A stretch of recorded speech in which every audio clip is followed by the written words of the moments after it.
I figured it out. I figured out how to buy a house.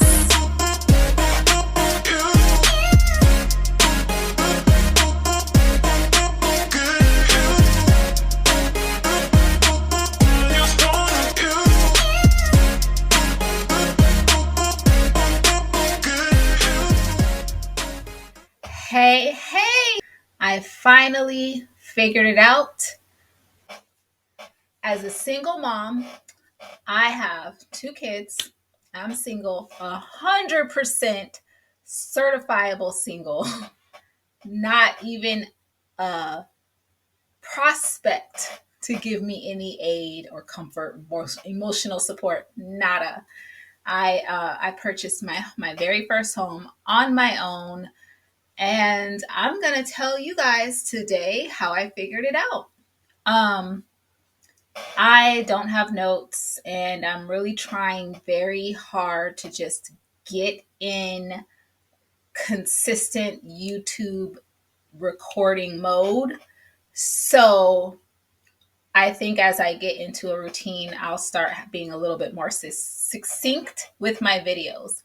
But I'm going to ask you to bear with me because I don't have notes. I'm just going to run it from the top of my head. So it may be a little long winded in areas as I'm thinking and talking at the same time. So let's start from the beginning. A little background. Let's start from the beginning prior to the beginning. Where it all started, where I came from, what I had come to.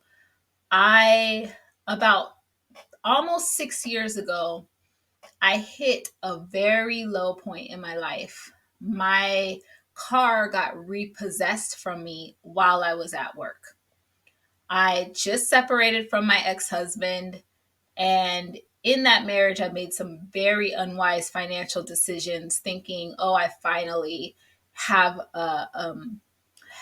someone helping me with everyday finances, rent, and things like that. I thought that I could purchase large items that I really couldn't afford on my own. And really, we couldn't afford it. But I wasn't thinking, I didn't have financial education.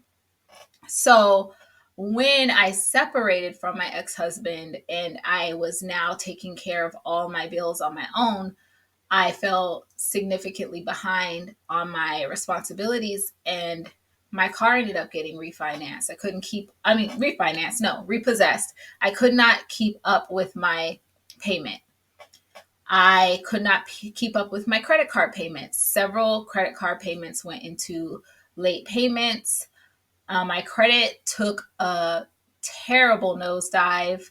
It never really was great credit, to be honest. I didn't even know what my credit score was most of the time because I didn't understand the importance of credit and things like purchasing a house. It was like an idea, but at some point it became so distant that I wasn't even paying attention to my credit because of where I was at the time. So there were times I could get credit cards, there were times I'd get denied. That's all I knew. And so after the late payments, the repossession, my credit score went to a 480.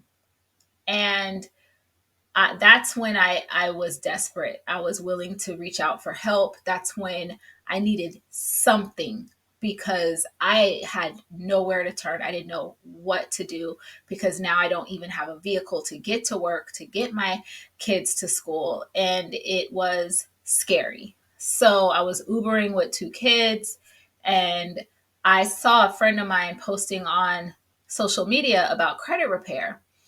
And this is something I didn't even know existed, to be honest. I didn't know there was something such as credit repair. So I asked her, and she was a friend from college. She is a friend from college. So I trust her. So I asked her what was going on. What is she doing? And she was talking about how she was working on her credit and that there's credit repair to remove these negative items off your credit.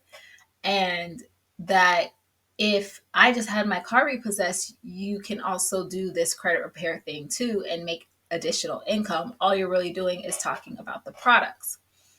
and also getting your credit repaired. So that's how I got into credit repair. So going in, I didn't understand credit repair. So I thought, this can't be right. Like, how do you take things off your credit? And I know these items are my thing. So it seems like this is a little sketchy, right? Like, I work for the government. I like to do things by the book. So that's just the integrity that I have for myself anyway. So if something sounds like I'm going around the way or breaking a some type of, it even not necessarily have to be breaking the law, but I just like to do things orderly and correctly. That's the best I can put it. So I was a little skeptical at first. I'm like, how can they take away these things that I know are mine? Um, and then I started to learn about credit repair, and I started to understand that credit repair is really it's holding the credit bureaus to the standard of reporting that they are obligated to by consumer law. So credit repair works because most of the time the credit bureaus are not reporting things 100% accurately and correctly. And for that reason, items on your credit report, although they may be yours, and they're negative, they still are reported incorrectly, which is still against their standard, against their obligation per consumer law. And if that's happening, they have to either correct it to report 100% accurately, or they have to remove it if they can't figure out what the correct and accurate reporting of it should be. And that's how items are able to get removed from your credit report, even though they're yours and it is legal. And it is not without integrity, because you're still obligated to pay your debt, if that makes sense. It does not relieve you of debt, but it does relieve you of a negative credit score that can hinder your ability to pay your debt because you're paying everything at such a higher rate. And the more and more I started to learn about it, the more and more I felt very comfortable with it and very comfortable with helping other people with credit. It actually became a passion of mine, because what I came to realize was this cycle of bad credit, high interest rates really was never my fault in the first place. So to be able to get a service, get credit repair, and kind of have a clean slate, to be able to get all these negative items off my credit report, purchase a car. I know I'm kind of skipping ahead. Purchase a car and not have to live with those items on my credit for 7 to 10 years while I'm learning about financial education and credit scores, was actually probably, I would say, one time everyone should get that. One time. Everyone who has never had financial education, because we weren't taught this in school. We weren't taught about how our credit scores are what determines our interest rate. We weren't taught that uh, people people who with low credit are paying more, which puts you in the cycle of continuing to have bad credit, continuing to pay more, because you're going to miss payments when things get rough, and you're going to pay more because your interest rates are always going to be high. So these big businesses are going to continue to make money off of our lack of education and our lack of understanding of the credit system. So to be in a position to work on my own credit, educate myself financially, and help other people, also, it was extremely empowering. And that's something that I did consistently for about 5 years. It was a huge part of my journey, and I appreciate it so much, that opportunity to work with this company that helps so many people. And Yeah, I had no shame in talking about credit repair, because guess what? If you never knew how to play the game in the first place, then how fair is it that you have this report about you that's keeping you broke? And not only that, the report ain't even right. And it's supposed to be right. So, yeah, get credit repair if you need it. One time. I say one time. Now, if you end up there again 2, 3, 4, 5 times, keep doing credit repair. No, that's not right. I can't support that. You get your credit fixed, you learn how to maintain good credit, you get credit education, you build credit history, you be a responsible adult, you be a responsible consumer, and you move forward with your life. I think everyone deserves that. So, okay, so that was my soapbox. So it started there. So I started with the credit repair company, and I started helping people, which how that played a huge role in getting me here was not only I was becoming more confident, I gained more skills, I learned how to do digital marketing, picked up a couple of side hustles because I found that I have a knack for developing social media posts and social media marketing and digital flyers and things like that I could sell on the side. And I was making an extra source of income outside of my job that I was able to do on at home from my phone on on my time, like whenever I could do it. So I didn't have to get a babysitter to go get a second job. I was able to save money for down payment for my car. My repossession came off my credit report, several late payments. My credit score went up 110 points. I think it was 110 points. I was able to go purchase a car and continue to make an additional source of income on top of my income so that I could support myself now that I was newly separated, also having to still pay my debts and fulfill my financial obligations. So it helped a lot. I fully support side hustles. A lot of people look down on people who are network marketing, doing network marketing. This is a network marketing company. And I say arm yourself with the facts first. Not everybody can just go out and get a second job. If you're a single parent, you need something with flexibility. And to be able to lay on my couch on Saturday morning while my son was watching cartoons and eating cereal, and be on my phone making my additional income was a lifesaver for me. And not only that, I knew I was doing something that was helping people significantly. So it still is something that I'm very grateful for. So that's where it all started. So yeah, so I started working on my credit, and slowly but surely my credit started to improve. And I got a vehicle. Things started to turn around. Things started to get a little bit better. I was building my credit. I started to learn about credit cards, how to pay them, how to pay things on time, how to pay the least amount of interest. And I'm not going to get into all of that because I have so many videos on my channel about that. I have so much education and credit education on this channel. So if you need that information, please just go to my channel and look for those videos.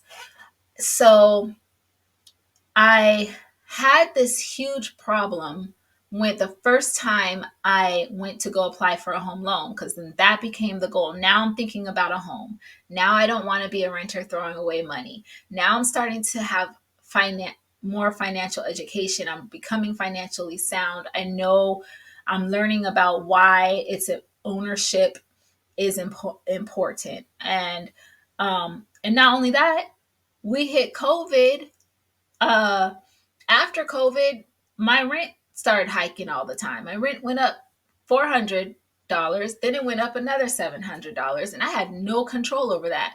I went from paying 1,400 in rent, like 1,300 in rent, to paying 2,400, 2,400 in rent in a matter of 2 years.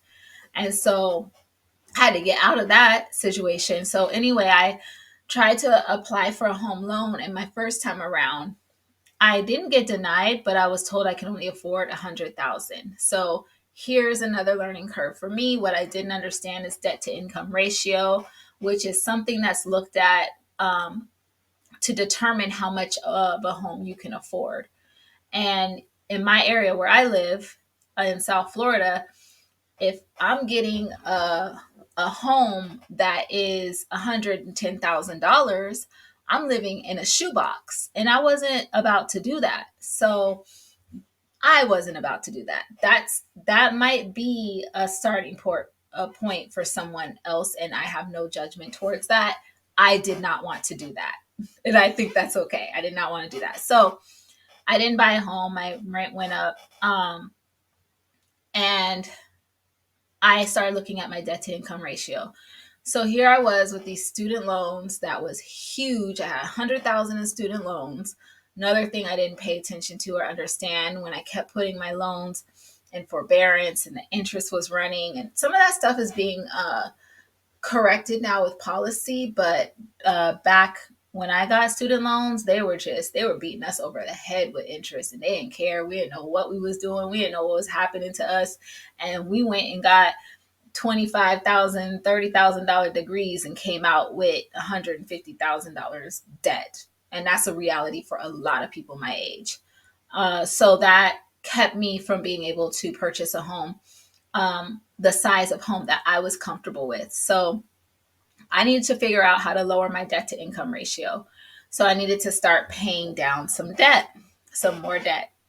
So this was post pandemic, and a lot of a lot of places are now more comfortable with remote work environments, and my job was one of them. So my job stayed remote, and I live right next to the school. And I'm driving one day, and I hear like um, I just get this feeling, which for me, I know that's when God is like working with me and talking to me. And it was like, you could sell your car. You don't need it. I'm like, sell it? Nah. It was like, yep, sell it. And I'm like, okay. All right. I'm going to go to CarMax. If selling my car gets me out of this car loan, I'll do it. But I thought, because every other time I ever tried to sell my car or get into a bigger car, I ended up, I was like my loan was more than what I would get for it. So it wouldn't make sense to do it. So I just knew, like, I know this isn't like a real solution. I know this is just foolery, because I'm going to go and see how much they'll give me for this car. And they're going to tell me they're only going to give me half of what I owe. And so I'm going to be keeping my car. I'm not going without a car. That's what I thought. But I went into CarMax and I was like, I want to see if you guys will buy my car. And they ended up giving me an offer that paid off my car note and gave me $2,500 in my pocket. So that ended up, I thought, all right, so sell my car. That took off like $17,000 off my credit, helped my debt to income ratio, put me in a better position to afford more house, and enabled me to save some money because I wasn't paying a car note or insurance anymore. I'm not going to say it was easy walking my son to school, asking for rides, renting a car is a little bit more expensive when I needed to rent a car. That wasn't easy. And I wasn't 100% wise at the time, because I did get lazy and not like walking all the time. And I started renting a car a lot. So where in the beginning I was saving a lot, I stopped and just got lazy and was renting a car. Mind you, because of my job, we have a contract where we can rent a car for leisure, and it's just $25 a day. But it was still more than owning the car, my car note, because I had fixed my credit. So my car note was on a 2015 Nissan. I got it in 2018. My car note was only $300. So anyway, I did that, and now I apply for a loan. I get a pre-approval for an amount that, hey, this is looking better. This is looking doable. On the back end, I will say I had NACA. I looked into a lot of programs that help first time homebuyers, and I was working with NACA. And I did not use a NACA loan, but I will say this was a 2-year process for me. And working with NACA got me ready for home ownership. It got my file ready.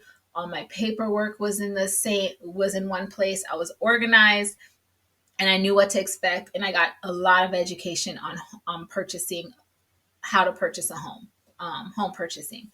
So I did that.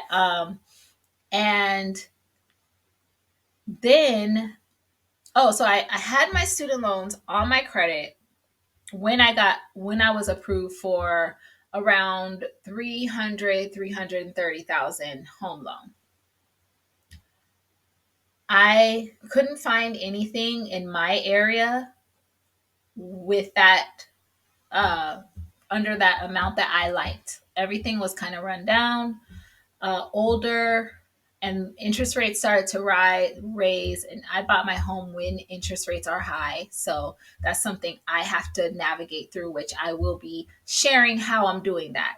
That's the nature of this channel, just being raw and honest about how I'm managing and learning and getting through this life stuff and overcoming and selling, all that. So yes, so I couldn't find something that I liked in my price range. So I started looking at new construction homes. And I had to go about an hour north where prices were lower. And so I started looking in areas where prices were lower and new construction homes were lower entry points. So I went to Ryan Homes and I like this home that I'm in now. And I applied and I got approved and I went under contract. So now it has to be built, right? And that's like 6-8 month process. So that's why I say the doing without a car, which I thought I'm doing without a car, I'm gonna get approved, then I'm gonna get a house and then buy a car. I thought this was gonna be 3-4 months. It turned out to be 2 years. So I go under contract, and then like a week and a half after I go under contract, my student loans are removed from my I'm forgiven of all my student loans because I work in public service. I did the temporary PSLF program. All my loans were forgiven. I have videos about student loan forgiveness on this channel too, if you're interested, because it wasn't just PSLF. I was double forgiven. I was also forgiven through the student loan. I cannot think of it, but it's a lawsuit that's going on about the way, like I said earlier, how we were just bamboozled when it came to student loans. Like they just did us so dirty. And there's a lawsuit, and I qualified for that, and I was 100% forgiven. And I talk about that too on this channel. So that opportunity is still there, and so is PSLF, but it's not the one-time swipe anymore. I talk about that on this channel. So double forgiven on my student loans. And so that made me actually able to afford more home. And so I considered it. I was like, ooh, I could get a bigger house. But now that I know a little bit more about finances, I needed to be smart and wise. It's just me and my son. I'm good with the house that I'm in. It's not the biggest house in the world. It's actually a villa. Like I share a wall with someone, but the way it's laid out is like you could barely tell. And there's so much space and I love it. So I have my student loans forgiven. I'm without a car. I'm saving. Now I'm in real save mode because I had to give them an earnest deposit of 10,000, the builder. So now I'm not renting the car anymore. I'm saving. I'm trying to save because they want to see money in your account. They also, the whole process when you're doing a new construction, at least my process, they pull your credit a couple times through the process, and they ask for your bank statements a couple of times through the process to make sure that they should continue to build this house for you, because they want to make sure that at the end of it you're going to qualify for the loan. So you have like a pre-approval process. They screen you. They say, okay, everything looks good here. You will qualify if things are this way. They start building. You put the earnest deposit down. Then they want to check in and make sure, like, we want to make sure we're going to have a buyer at the end of it. So when I realized that, I knew I needed to really start paying attention to my spending and my finances. And because it became a lot more real to me that I'm about to be a homeowner and this is going to be stuff I need to do anyway. So that's when I started budgeting, and I got some budgeting tools on Etsy. I got a budgeting accountability partner that we meet once a week and we just talk about how we did. It's no judgment, nothing like that. But it helps us stay accountable to our own plans because we know we're going to be talking to someone about how we did. And sometimes I check in with my budgeting accountability partner and I'd be like, girl, I did not do good. And sometimes I'm like, I'm on track. And it feels really good to check in and say I'm on track. So that is just, that is enough of motivation to stay on track. And it's working for me. So I started doing budgeting and keeping track. And I also used a down payment assistance program called Hometown Heroes. So what happened was, because I got the Hometown Hero money, and I talk about down payment assistance on this channel too. I have a video about down payment assistance if you're a first time home buyer. Because I got that money, the $10,000 earnest deposit that I had to give to Ryan Homes came back to me in the form of paying they gave me back half, which helped me with getting furniture in my house. And the other half went to the HOA. So I don't have to worry about HOA for 2 years, almost 3 years. So that worked out really good for me. So yeah, that's how I did it. That I made sacrifice. Just to kind of just recap, I I'd acknowledge I didn't know anything about credit and get information. I repaired my credit. I worked on my credit. I learned how to keep good credit and build credit. And I made a huge sacrifice to position myself for a home loan. And I did buy a car right after. The same week I bought my house, I bought a car. And I'm going to do a video about that. I don't want to make this too long and get into the car video, the car purchase. But I closed on my house, and I'm really happy with that, my house. And that's how I did it as a single mom without any help. Um, it does take discipline, it does take focus, and it may take sacrifice. I have a 3 bedroom, two bath house. This is my office, which is also my closet because I have 2 children. I have one who lives with me part time, and he's about to go to college anyway, so he won't be here a lot. But I wanted him to have a room, and I wanted to also have a room that could be used as a guest room. And so I didn't put my office in that other room. I put my office in my closet because it's a huge closet, and I have a video house tour towards the end. You can see what this looks like. I'll probably also put an overlay on this video so you can kind of see. But I did that, so it makes me feel like I have a 4 bedroom house, really, because I have the 2 rooms for the boys slash guest room. I have my room, and then I have this room which I use as a office. Actually, I can show you because all I gotta do is move this little camera. I have a vanity. My clothes are over there, and then I have this whole entire office set up. So that's how I did it, and it can be done. I did this on one income. I did this with nobody helping me with my down payment. I did this with no borrowed money, no gift money, and no help. And anybody could do this. It just takes a focus. And I'm super grateful. Um, a couple of things that came up, I had to change my name during the process because I still had my married name. And there was a bump in the road where they had my married name on my closing documents, but I insisted they had to change that. So that was a little bump on the road because they acted like they weren't going to change it at first. But I'm glad that I insisted. Uh, there was a few things that came up where they didn't understand my down payment assistance program, and neither did my realtor at a certain point, because it's new.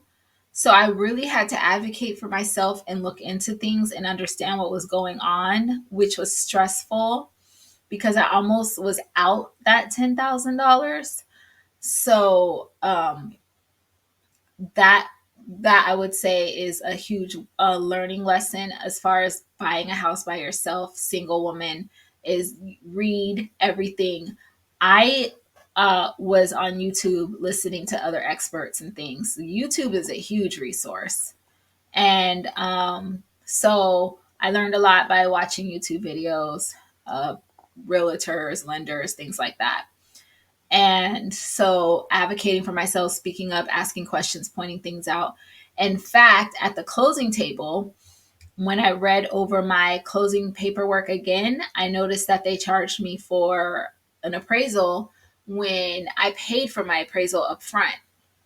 So I'm waiting on my check for $480 in the mail. It should be to me at any time. I just spoke to the guy who said it's in the mail. So they had to pay me back some more money, which that's just another thing. Like, you really can, if you have somebody who can look at stuff for you, but even better. But even with me having my realtor look at things, like friends, my dad, like trying to reach out for help, nobody's gonna look at things the way you will. So don't just sign. Don't get caught up in the excitement, because it's easy to be get caught up and say, and because you're finally getting something you thought was unattainable at one point. And so it's easy to get caught up in the excitement of that and just sign and just want to get to the end of it. But there were several times through the process where I had to be willing to walk away, where I had to be willing to say, nope, this ain't looking right, I'm out. And when I did that, that's when people would go looking and fixing and making things right. And there were several times. In fact, what I skipped over, my earnest deposit, the $10,000 that I gave them, I didn't have all that saved up at once. I had some of it. And they wanted the other, like, two lump sum payments. And they were even like telling me, oh, you could borrow from someone and pay them back, trying to just get that money fast. And I said, it's okay. If I can't pay it this way, then I don't buy this house. And I was able to get uh pay them in the payments that I was comfortable with. So you really have to be willing to say, don't push yourself into something that's going to be almost impossible for you to do, because then all that's going to cause is for you to not pay stuff somewhere else and then hurt your credit, and it's going to hurt you in the end, because when they run your credit again, they see you miss a payment or something like that, it's going to hurt you in the long run. So if you can't do it in a way that you're still going to be able to survive, if you can't make the payments, the earnest deposit payments in a way that's comfortable for you, it's not your house. And so that's what I had to continuously tell myself and be ready to keep saying, because one, it's already a hard it was a hard market. It is right now at the time of me recording this video, but at the time it was a hard market and a hard financial time with inflation. So, and as much as I wanted to purchase my home and have this victory, I kept in my mind, if it can't be done in a way that's reasonable for me, it's not my house. I couldn't allow my my realtor to pressure me to doing things and signing things that wasn't comfortable, or agreeing to things. I couldn't let anybody. I I had to advocate for myself, which was uh, difficult, but also very empowering because I realized I could do that. So it was pretty cool to know that I was able to do that for myself. And you'll be surprised, especially in a market like this. Um, they want you to buy, they need you to buy that house. So if you're willing to say it's not my house, then I can't do it, then they'll figure, a lot of times they'll talk to somebody, a manager and stuff like that. That's at least what happened with me.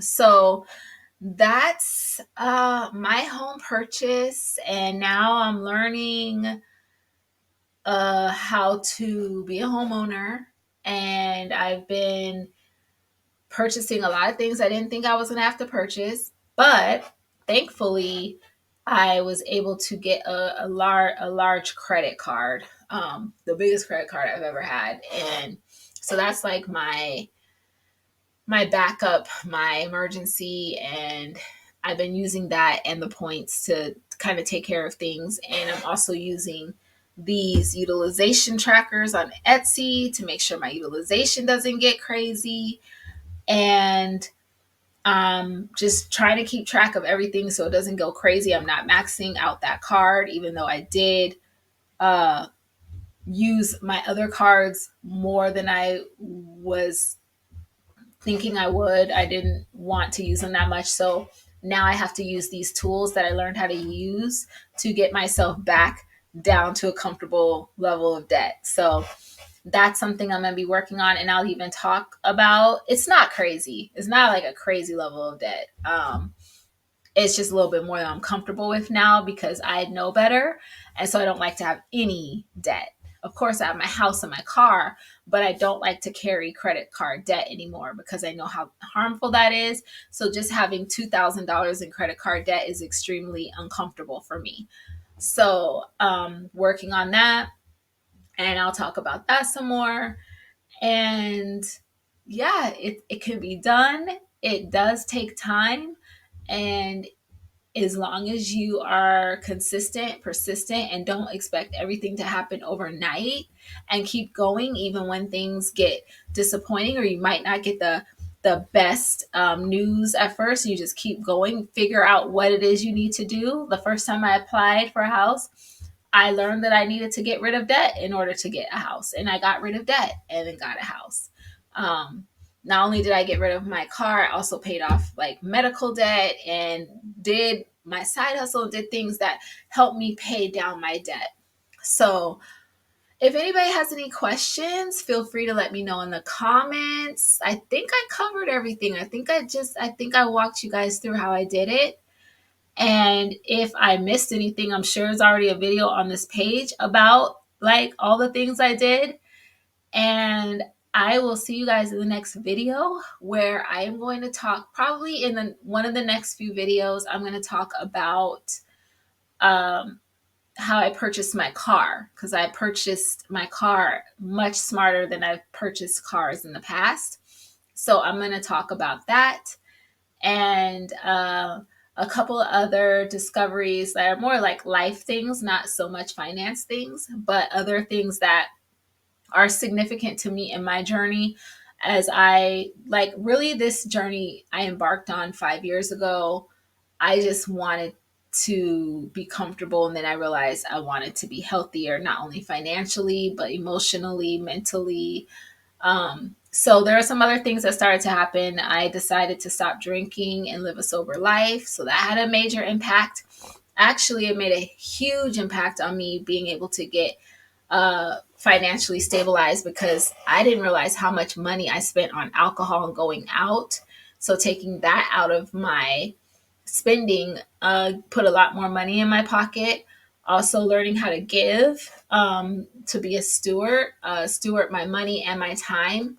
That, I believe, helped me with a lot of the blessings and the way things just started working out. Like things just like fell into place. And I am a spiritual person, and so it would be not only unfair but dishonest for me to sit here and do this video like I just had it all, like I just figured it all out, even though my channel is called Jasmine Figures It Out. But part of me figuring it out is figuring out how spirituality plays a role in everything that I'm figuring out, and a huge role. So um giving to others, being a giver, and just being obedient and things like that, it helped. So I want to talk about that. I'm going to talk about how my sobriety played a big role. And oh, and then I had another discovery.